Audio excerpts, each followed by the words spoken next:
All right, well, I'm using a different protocol for it this time. So we're going to see if this makes a difference. Um, I don't really know if it will or not, but I'm just trying as hard as I can to get this thing working. Um, just not having a good time of it. I don't really know what's going on, but it stayed connected for longer than it has before. Just gonna unmute, make sure my sound is working. I don't really know what's going on. Okay, so we'll see if it stays connected this time. Hopefully it will. If somehow you made it here and you're tuned in 30 minutes late, you're a hero and I appreciate it. Um, so let's have a look. What I'm trying to work on today is I'm working on adding the data and the API layer for the new ironic shard key support. If you're not familiar with what I'm talking about, basically we're going to add as a top-level API concept in Ironic this idea of a shard. Each node will have a shard key assigned. And then that shard key will be used by various services to shard up Ironic nodes, such as nova-compute, networking, bare metal. And sort of think about it this way, right? Like with OpenStack, everything was sort of designed around scaling to the point of how many VMs can fit on a hypervisor.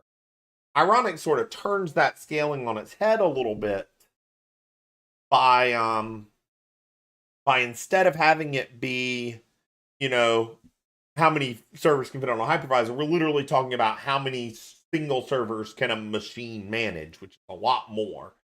So by adding this idea of a shard key, what we're going to be doing is making it where we are able to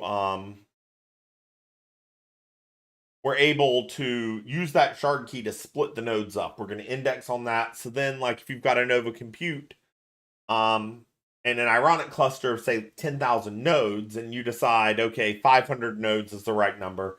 I'm sure we'll recommend a number. 500 is probably in the ballpark. Then you would need 20 nova-computes to shard that. You would have 20 shard keys, and we're going to expose that. And so that's kind of the route I'm going down today. So I got to get it set up. Now I'm not starting from scratch. I have done some work here already. Let's take a look here. I can look at the diff here. You can see I added shard key here to the doc string. Added it here, which should enable shard key to be queryable for nodes. I added an index on it to the SQL Alchemy model. Added it there. I added the shards table as a SQL Alchemy model as well. And now I'm on to the point of writing a migration for this, which is sort of the natural next step. Once I get this in place, I'll kind of have to pause. I'll have to get this set up in a dev environment and really make sure that these tables get created as I expected. And then sort of start the loop to test the API and see if it's working.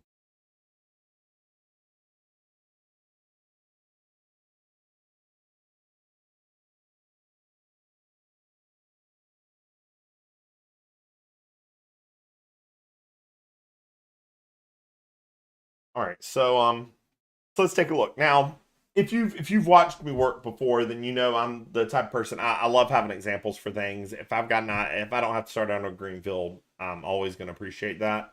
I'm actually going to pull up the change that we were working with Jacob yesterday on to implement node inventory database stuff, because this is essentially what I'm doing, right? Like he's lifting the idea of node inventory from inspector and dropping it at ironic.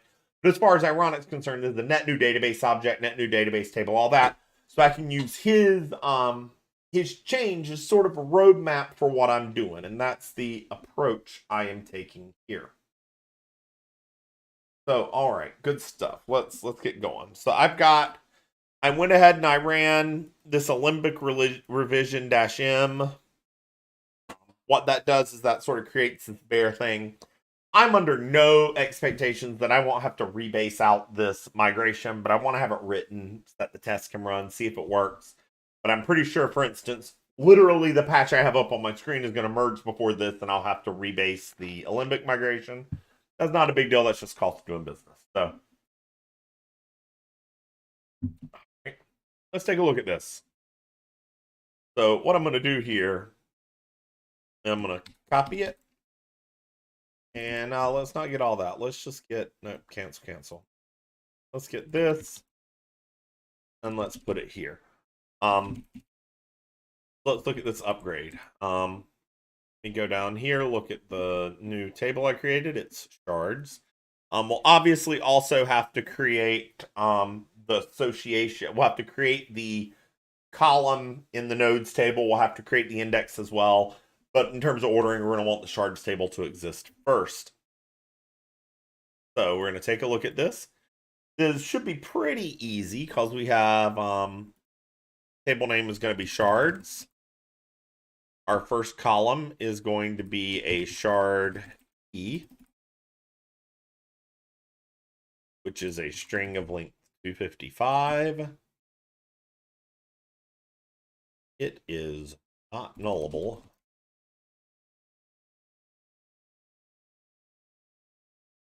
We're going to have a column of count.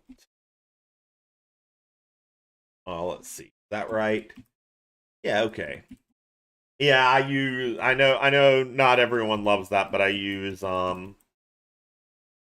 enjoy using GitHub Copilot for stuff like this. It does a pretty good job of boilerplate and can help me have an idea where I am. That should probably be there. There we go. That makes everything happier.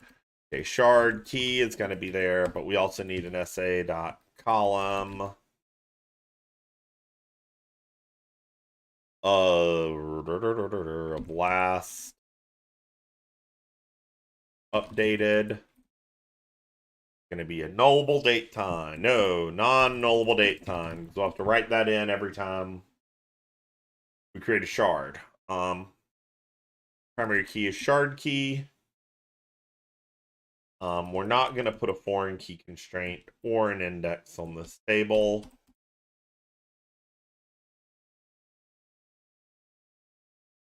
Yeah, this looks good to me. I think this is the create table we want. Why is this angry? Module level import not at top of file. Yeah, it's a migration. Okay, cool your jets there. Don't be so strict. Yep. Jeez. Okay, there we go. Licensed under Apache license 2.0. Don't you go taking my software without complying with the license. All right, cool. So we got to add a field to nodes as well. All right. Now, this does not have adding a field to nodes, but I'm going to have an example of that somewhere in the repo here. So let's find it.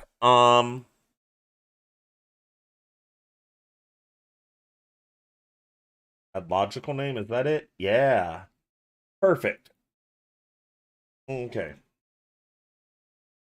Let's take this, let's come over here, and let's paste it, and we can look at it over here to decide which way we should go. Okay, you go away, I don't need you anymore. Oh, whoa. Didn't want to delete it, I just wanted to bring it. Come back around here, buddy. There we go. All right, so looking at the model, let's go up and look at how I defined what a shard key is. The shard key is a, yeah, I guess I could have looked here because it's got to be the same as this. One thing that I was curious about when I was thinking about doing this, and I'm not sure what the answer is, I'm not going to do it to start with, but it made me wonder if I needed to make shard key a foreign key. Huh. That might actually be needed because I certainly don't want someone adding a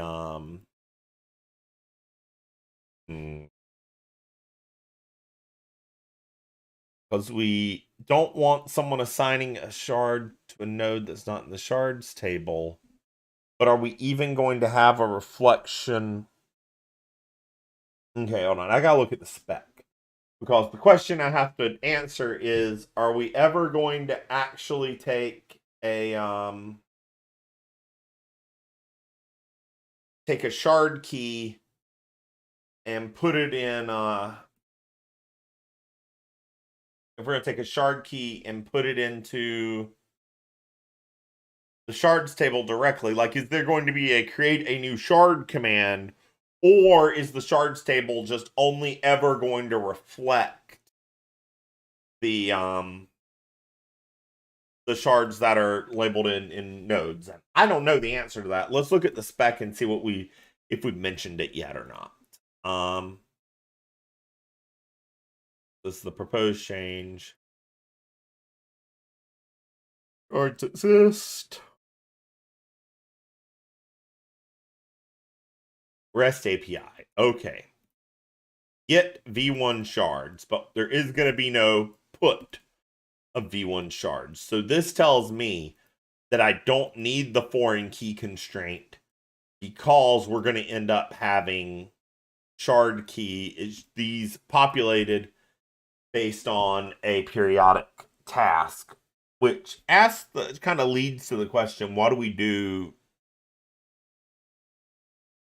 Oh, that's interesting. This is a good question. I'm going to put this on the spec, because there's been part of the reason you implement this is so you can think through the spec and stuff. I've had this happen a couple other times today. So here's going to be my question is, if we have a new shard created, so based on this, we are not going to have a separate idea of put V1 shards to pop as a prerequisite to creating a shard. So this means that's a terrible mistake. Fix it for me, Firefox. Ishcan. Thank you, Firefox. So this means that the only way to create a shard is to add node shard key, right? What do we do if a shard gets created, e.g. bare metal node update set shard key equals banana, and then later remove that shard key from all nodes, e.g. bare metal node update set shard key equals null, or similar. I don't remember the exact syntax for that. Should we keep banana? Should we keep name banana count 0 last updated time in the DB, or should that row be deleted?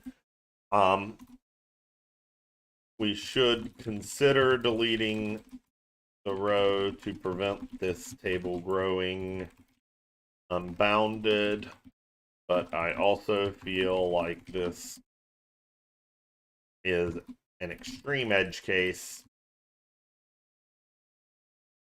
So YAGNI.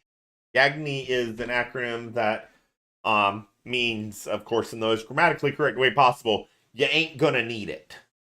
So, like, if you ain't gonna need it, you ain't gonna need it. So that's sort of one of those things that say it's a good way to think of when you're thinking, like, am I overthinking this? Like, you gotta ask the YAGNI, am I gonna need it? Right? So I think I've sort of answered my question there. So for now, I'm not worrying about that at all. Oh, YAGNI, I think, is fairly commonly used. I don't think it's just me. I certainly learned that from someone. It's actually kind of weird how you never know with sayings like that how far they stretch out. It's like when you first go outside your house and you realize that, like, your mom has a weird word for something and no one else knows what the hell you're talking about when you use it. I feel like that happens sometimes with tech jargon. You don't know if this is, like, you know, a specific saying from where you're at or from somewhere else. But all right. So we figured that out. We've got that comment on there. It's not actually published until I publish it. I'm actually going to do that because I am very bad at forgetting that step. Oh, did I do it already? Yeah, I did. Good. You got to actually hit reply and like post it, or else it just sort of stays in a draft section. I have literally come back to changes like months later and found my questions in draft state. So that's no good. You got to make sure you push it up. So we've got nodes. We're adding a column to nodes called shard key. Can be up to 255 long like this can. This one is nullable. Because it can be null. Null is like, we're going to treat null as kind of like its own shard key. It's going to be like null or none or something like that. That is going to have meaning as the shard key itself. Just in order to make the software make sense. Because if you're keying off a shard key, a node can't not have a shard key. So the absence of a key is the key. That's fun. So is that really all I need for the migration here? Is I added the column to nodes. Oh, I need to add the index. The index is extremely important. Oh man, adding indexes is I don't know. Last time I did that when I added an index that wasn't on a primary key, but that's all right. We got lots of examples here. Let's come find one. Let's see. Lessee has to be indexed, right? Nope, not yet. I think it's IDX. I think that's the grep IDX star. Yeah, there we go. Oh, node indexes. Look, there's an entire change. Just what I'm looking for. All right above the one I was looking at. Of course, I was one off. So let's have a look at this.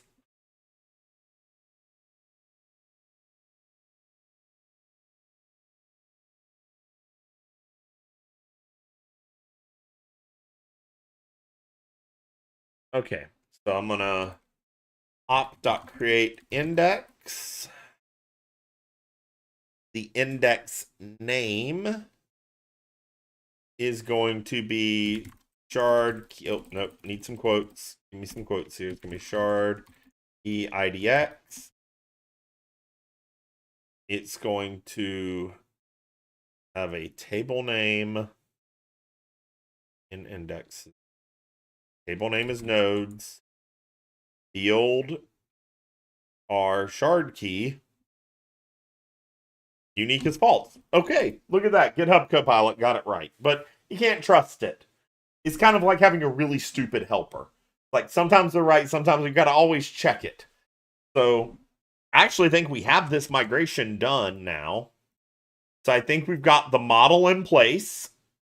Let's recap. That's good. Let's go look. Let's look at a diff of all this and make sure that we've got something going on good. So we'll make this a big guy because I don't ever use the different stuff in the IDE. I know it exists and it's probably good. I just don't. All right. So for DB API, we added shard key to the thing saying you can query on it. The node query fields, we indicated shard key. We add the index here, column here. So those are the base models. Oh, hey, there we go. That's a problem. I need to add that joker to Git. So now next up is going to be, I have to look at the object models because I'm pretty sure that I need to update a model somewhere else as well for the RPC service to indicate that nodes are now going to be passing around a shard key. Let's go find that. Let's see. Is it probably under objects? Objects node pi. Does that look right? Oh my goodness, this is totally right. So again, just like with the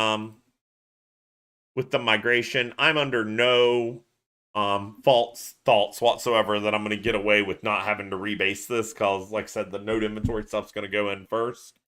But it still helps to have it in here to do it right, and version bumping for me or whoever else comes up against this next. Because I mean, no guarantee I'm going to keep working on that's one of the interesting things about working on this is like, there are potential other resources that are going to be pointed at this in the future. I wanted to get it started because, like I said, it's useful for getting these things answered. But I need to make sure I do a good job of documenting this, that I do a good job of making a complete change so that someone else can pick it up and keep going. So let's see, shard key, object fields dot string field, nullable equals true. All right, so I added it to the object, I think. That might be all I need.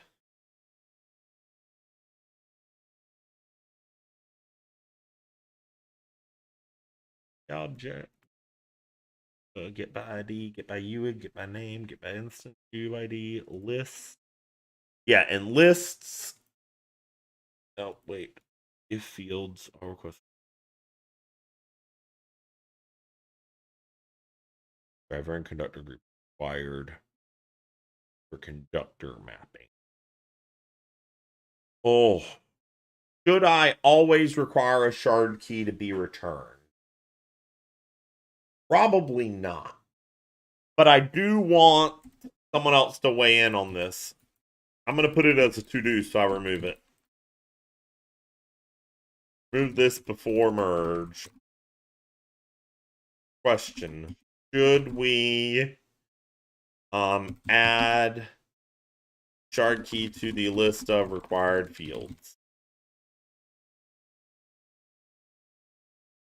Probably not, but it's worth getting other opinions. All right, so I'll put that up. People will see that in the code review, and they can comment on that, and we can either add it or pull that. But I've drawn someone's attention to it. That's I mean, like I said, I'm just doing foundational codes, so trying not to get too caught up on the details. Just document them and keep going. Preserve, release, create, destroy, save. Yeah, don't think I need any of that. Yeah, that's all fine. Validate root. Yeah, I don't think I need touch anything else in here, quite frankly. Wait, what's that? Convert to version.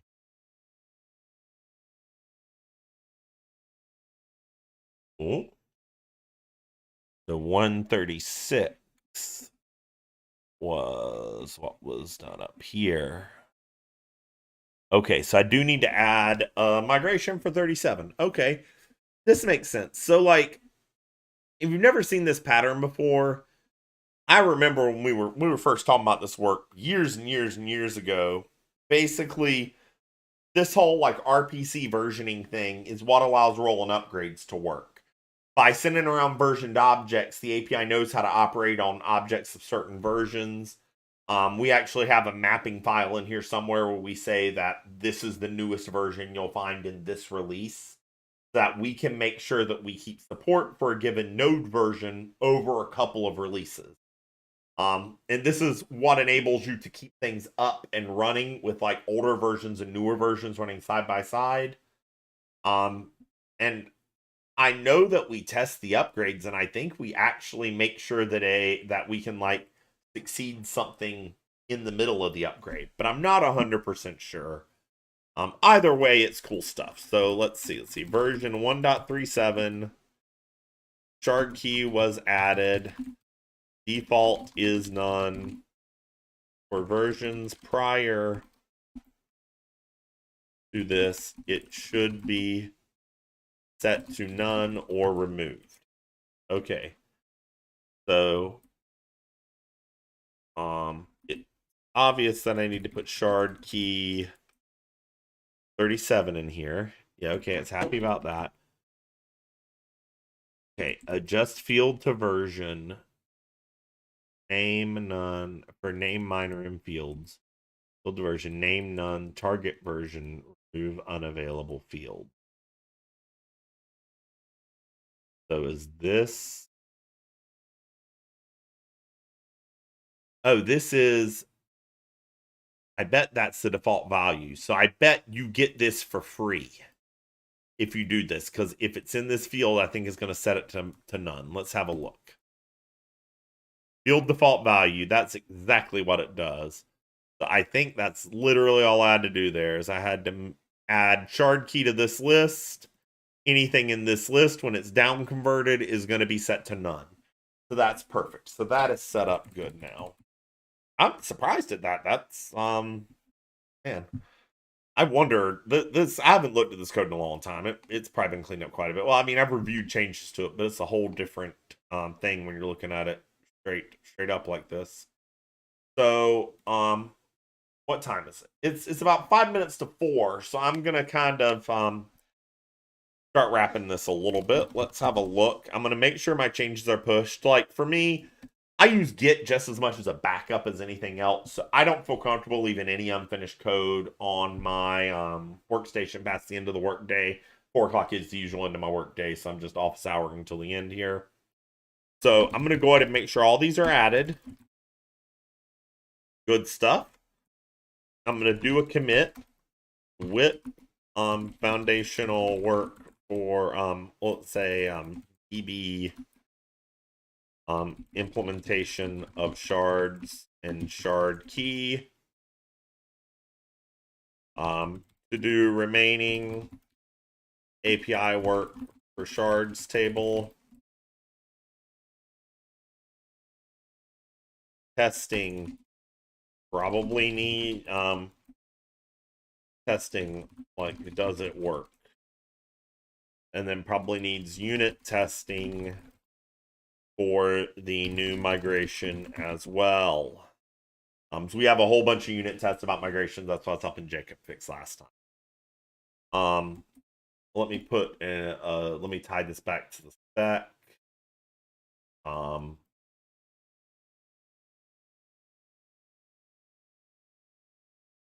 Implements this. We don't really have a good way to link these back to specs. And quite frankly, no one wants to use storyboard stories since we're migrating off. So I'm just going to put that in there so that it's there. Got it whipped, it's up there. I'll push it. Some of the tests will run. That'll be a good thing. I'll see if unit tests are passing or whatever and kind of get an idea where we are. So this is all with Garrett. So instead of pushing the branch somewhere, I run git review. Git review is already configured on my machine, but it basically does some communication with Garrett, stamps it with a change ID, and goes ahead and pushes it up. And you see here, we got it. We got our change ID. We look at it, and we've got start something cooking here. Hopefully tomorrow I'll be able to get it to the point of done. And then likely I think the next step after that is going to be we're going to take the shards table and start populating it. Basically, we'll have to write a periodic task,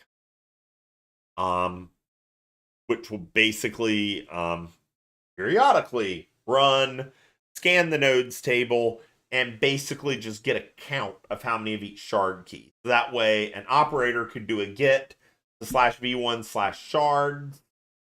They can have a look at it and see how many nodes they have allocated to each shard. And this can be used by operators as a method of like knowing when to scale up, for instance. So that's why we're returning that information, just that feedback loop is there. But I'm excited. It's nice to see this work on the road. It's been a long time since I built a feature in Ironic from scratch. It's been almost never since I built an Ironic API endpoint. I've been around the environment for a while, but I usually work closer to the hardware than the API side, which is part of why I was happy to pick this up. So I'm pretty happy with this, pretty happy with the progress I made today on it. And I'll be looking at it tomorrow. Thanks for sticking by. Thanks for coming by. Even though I've had all kinds of trouble getting the connection working, hopefully this YouTube HLS is going to make the difference.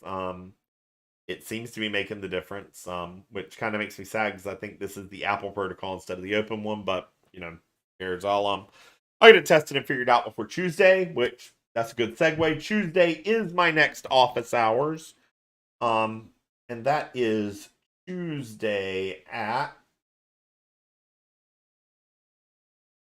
See, look, I don't even remember.